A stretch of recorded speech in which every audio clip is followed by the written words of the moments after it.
Hello and welcome back. So this video is going to be my fantasy makeup wish list from Sephora. In an imaginary world, if someone just gave me a huge chunk of money and said, you have to spend this at Sephora, what would you get? I thought it would be fun to do.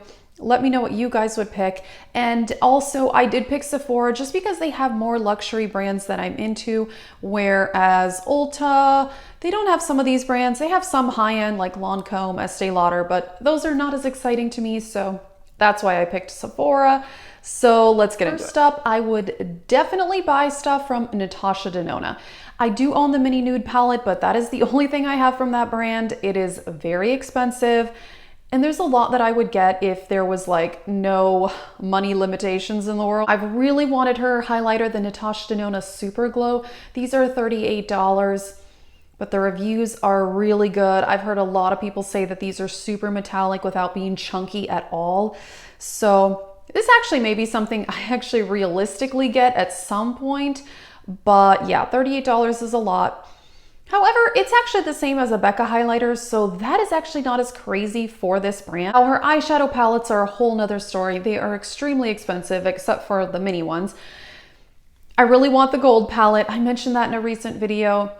That one is $129, so that may actually be something I consider getting at a VIB sale, but I considered it last year at the VIB sale and I couldn't do it.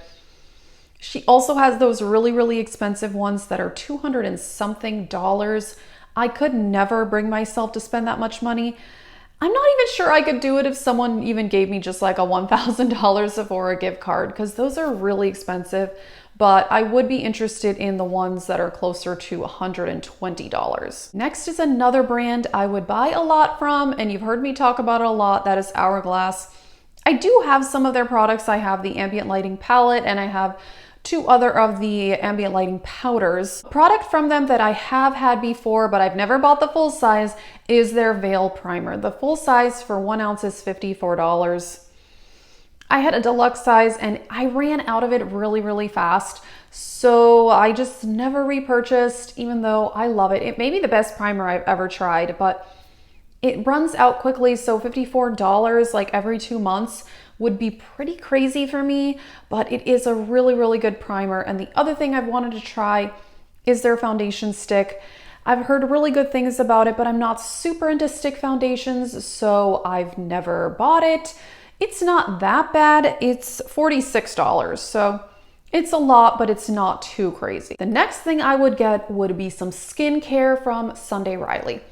I do have the Luna oil and I really like it, so I've wanted to try some of the other oils, but each oil full size is around $100. The half size, which is half a fluid ounce, are around $50, although the Juno oil, which I really want to try, it has a lot of fruit seed extracts in it, and that one is cheaper. It's still expensive. 1 ounce is $72. Half an ounce is I think $36. So I really want to try that one. I've also wanted to try Good Genes, which is their lactic acid product, and it's supposed to be really good. The full size is $100. I think it's even $105.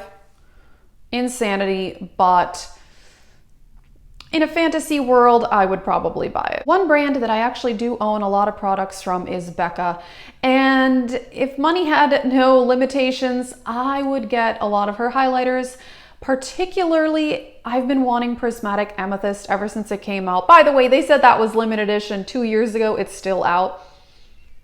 It's a pink highlighter and I have plenty of those, so I just haven't been able to do it for $38, but it is really pretty and the packaging is amazing. I do love the quality on their highlighters, so I wouldn't mind having more of them. Next brand I would totally go crazy on if I had unlimited funds. That is Charlotte Tilbury. I do own the Filmstar Bronze and Glow and that face powder. That face powder is really mediocre, by the way. I don't love it.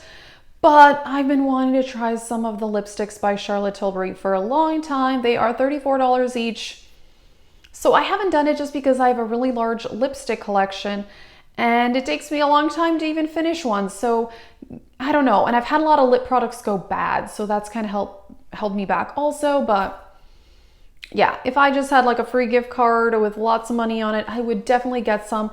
Pillow Talk is the one I've wanted the most, but also Kim KW, which is a paler nude. That one's really popular as well, so I would consider that.